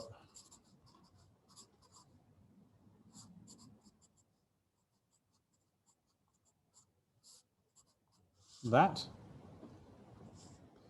And now I have an equation which is purely a function of r with no, purely a function of t with no r's on this side of t not r. This is a function of r and not t. So whatever this is, it's not a function of r and it's not a function of t, which means it's a constant. That's the reasoning, isn't it? That we use. That's my understanding of that reasoning. And so I can declare that this is equal to some constant. When I do this, I call it k. Does your lecturer call it lambda squared or something? Whatever. Cool. So, all right.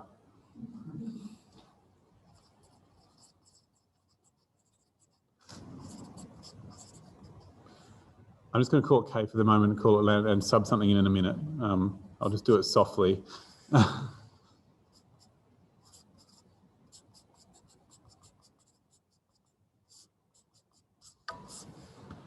Okay. And so now this creates two equations which I can solve separately. Hence the separation of variables. Okay. So, all right. You have to choose which one you want to do first. And you usually, in this situation, oh, is this supposed to be a double dash? That's a double dash, sorry. Okay. Way back here, this was d squared v on dt squared. It should have a double dash, not a single dash. So you normally do the one with the double dash first. Now they're both double dash and it's harder to decide. I would damn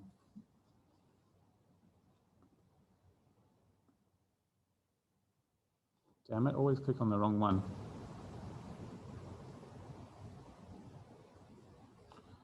Okay, so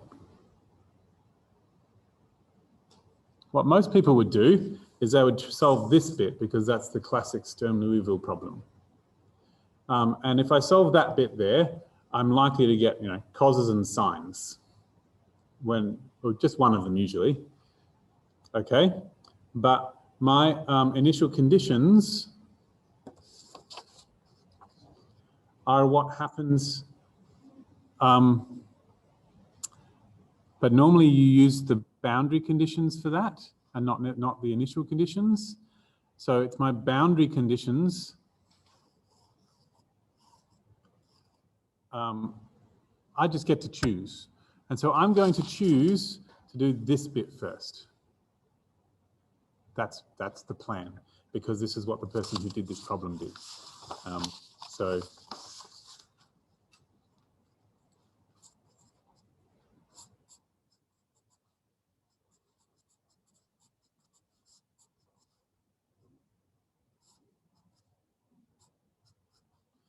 Okay. This is not the classic version. Classic version, you'd start here.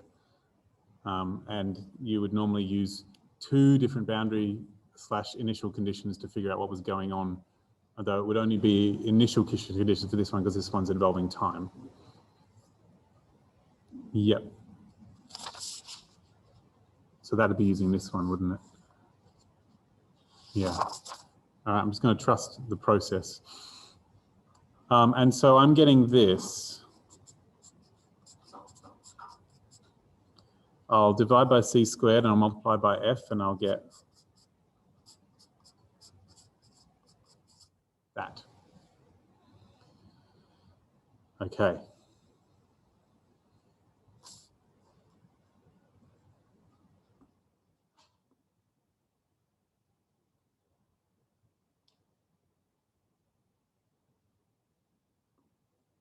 It is going to be minus lambda squared, so that's good.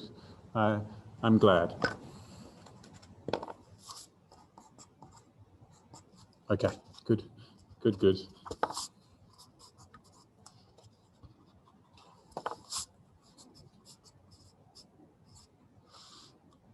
Beautiful.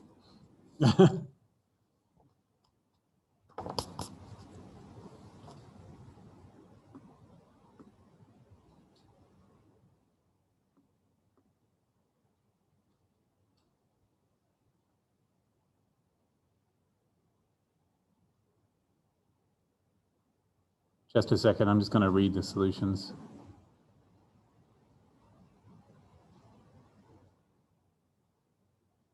Oh, no, I was wrong. Scratch all of that. Not this bit. Just, it's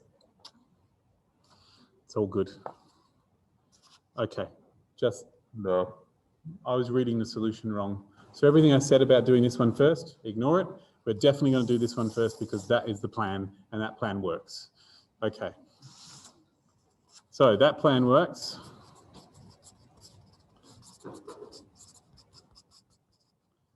I get that.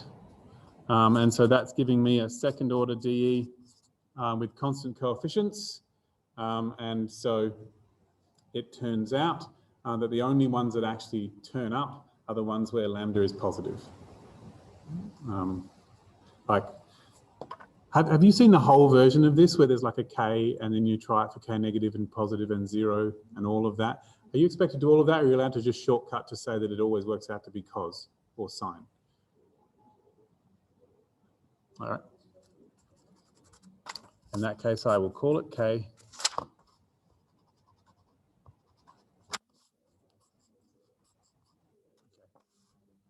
I'm good. So I was sorry about that. Go back to k. I call it k because it's a constant. And it can be what I could have called it c, but I already used c. And then I've got this differential equation, which is constant coefficient second order. And so I would do a characteristic polynomial for that.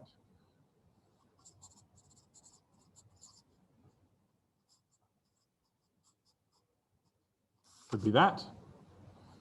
And the lambdas are going to get changed for other things later, so just bear with me. This is what confuses me about the way they write these things, but I'm going to run with this. And there's three options for what could happen. So either k is a positive number, or it's 0, or it's a negative number. So if k is 0, then we've got lambda squared equals 0, which means that it's two solutions, and the original equation is just g double dashed equals 0. And the only things whose second derivative is 0 are linear functions.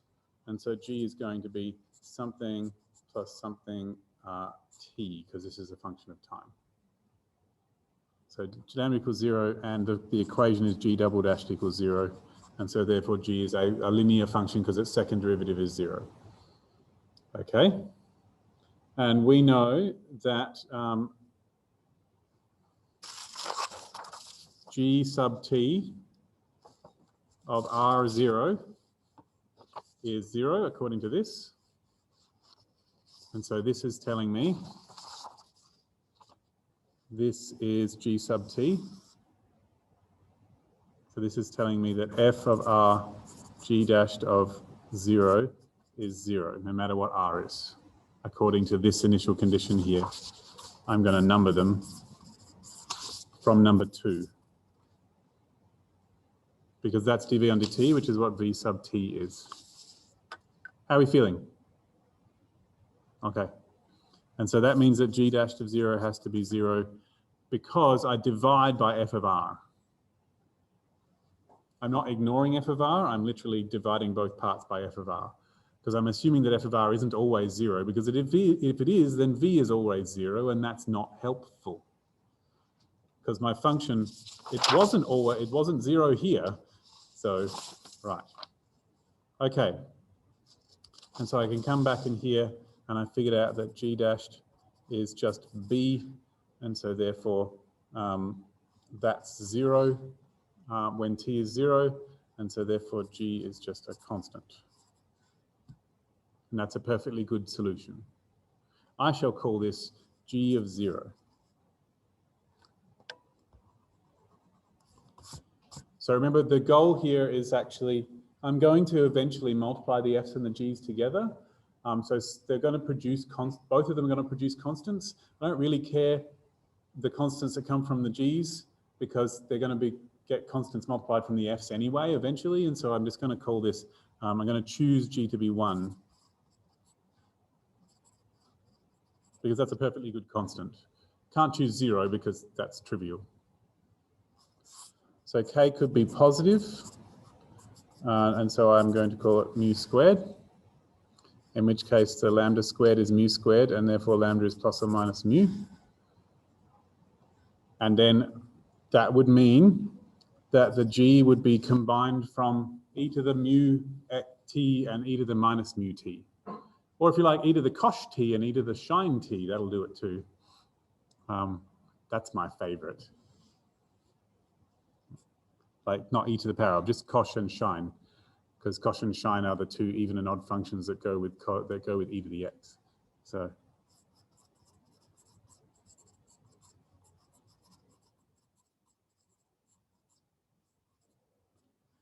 and now g dashed is a mu shine mu t plus b mu cosh mu t.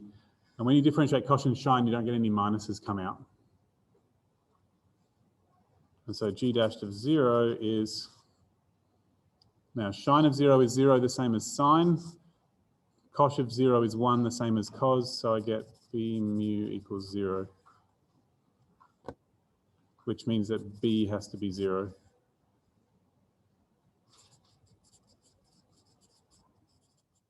That's sad. I do not like it, Sem1. Have we got any other conditions?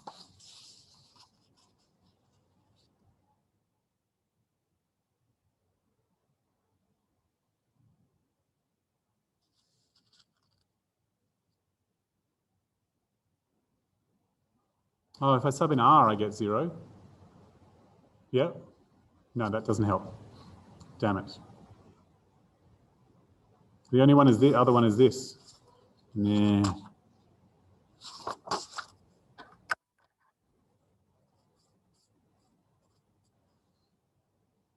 I'm very sad.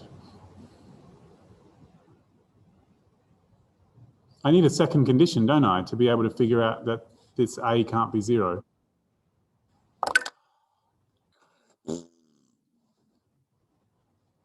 All right.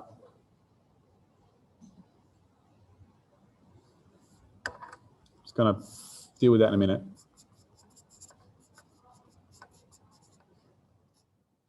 Damn it. If you don't mind, I'm just going to call it P.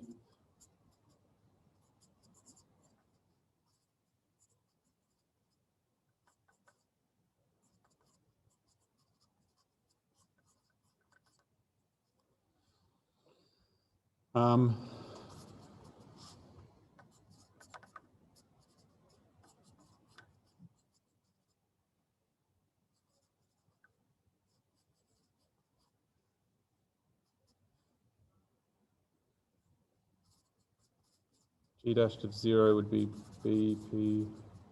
That would be cos, wouldn't it? Sorry.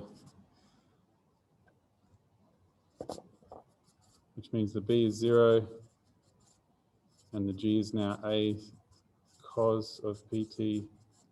But I need another condition. Have I missed one? Just a second. Not that one. Did it again.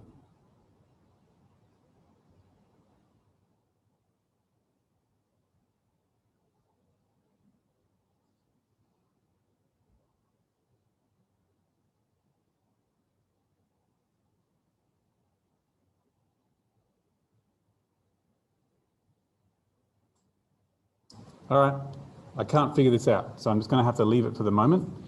I'm sorry. And come back to doing the other side instead. They wouldn't do this to you in an exam, that this wouldn't work out. Normally, there'd be a second condition that allows you to figure out an expression for what the P or the mu is, and you would normally call it lambda n or something. Yeah, okay. Anyway, the other side is this.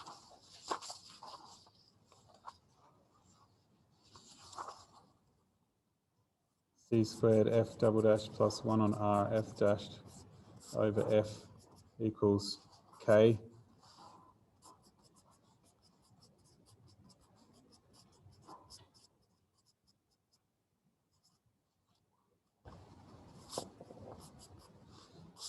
And then if you do a change of variables, this is the magic, and I'm just going to read it to you.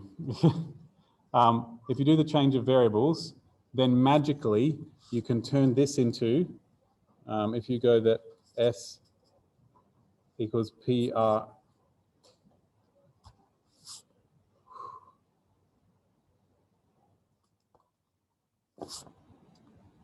I don't know how they do this.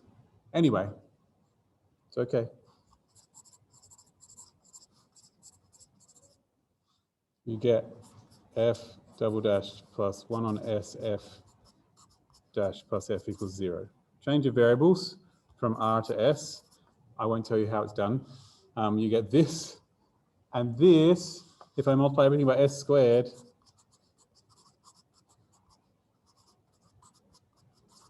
is a Bessel equation. Wow. Bessel equation with order 0 because it's s squared minus 0 squared. Because there'd normally be like a v or whatever in that spot. And so therefore, f is equal to j naught x,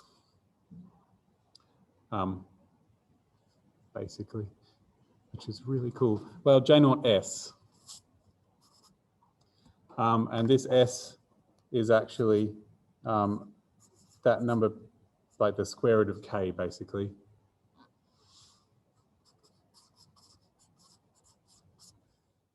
That's where it comes from.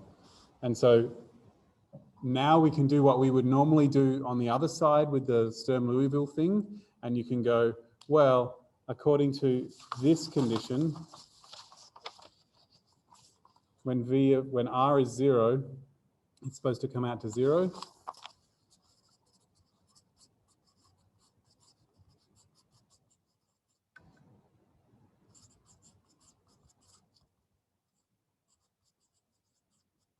Divided by the g of t. And so therefore I get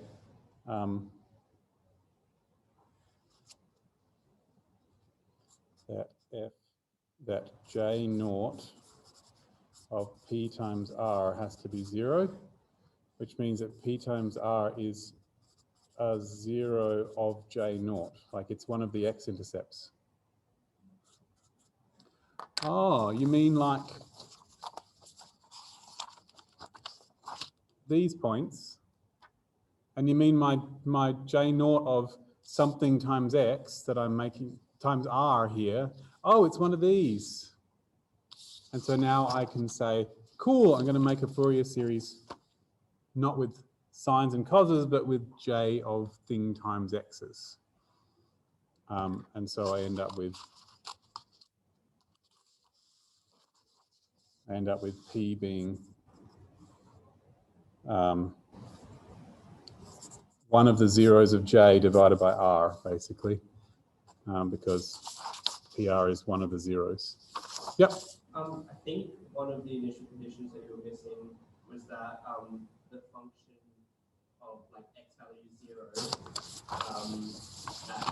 at time 0 is equal to the displacement of this thing. So like that at time 0? Yeah. Okay, so you don't have that. Oh, so we could possibly have used that, maybe, to rule out the cosh, maybe. Yeah. Not 100% sure. Okay, That's okay. So I was too ambitious, but the point is that we can get from one of them this Bessel's function thing, which is fun. So there you go. We can create a Bessel function out of this, and instead of getting my sines and causes from one side, I can get Bessel functions from the other, and I end up, short. Cut a long story short, the f ends up being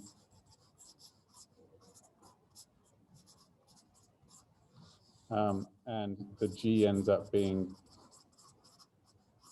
cos of something t.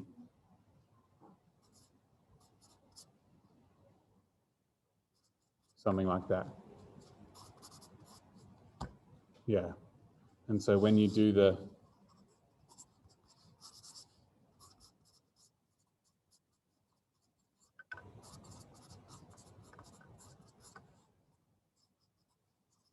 combining of them all together, and then you sub in t equals 0. That's not an x, it's an r, sorry. You get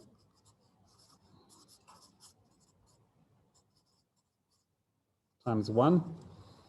And sorry, there's a coefficient here as well. Right.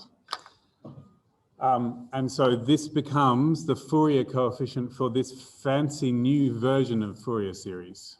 And so you do the magic integral and it turns out to what it is. It does require you to know what the integral of j naught is from 0 to r.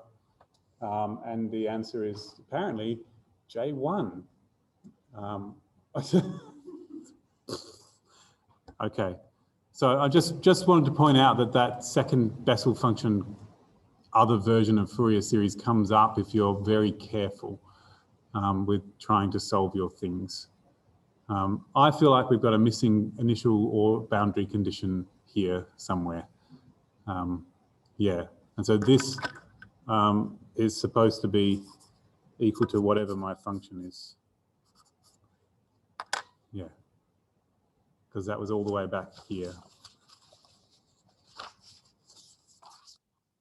when I sub in 0. But the general idea of your, what are those things called? Separation of variables things, will be similar to what I did, but easier. You'll pick whichever half is just the thing double dashed over thing equals constant, and you'll try the 3 different things, and it'll give you options, and only one of them usually will give you a non-zero solution. Sometimes, I should point out just a warning. You know, if I had an example that was this,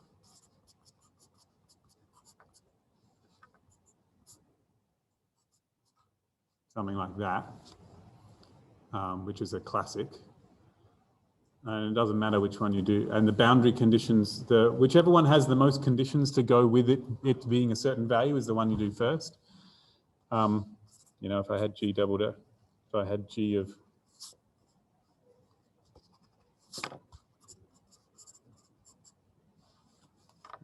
B of 0.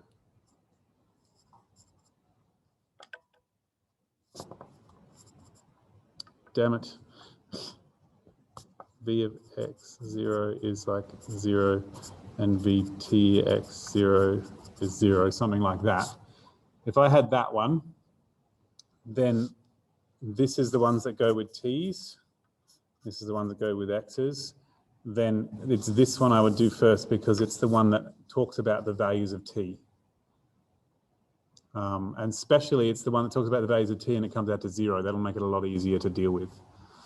And so that would have given me that g x f, damn it, David, g of t f of x, but it's f of t 0 is 0, so g of 0 is 0, and g dashed of 0 f of x is 0, so g dashed of 0 is 0, and then that would give me now g double dashed equals k, g for g of 0 equals 0, and g dashed of 0 equals 0. Yeah, and those 2 conditions can help me to figure out what's going on. Cool.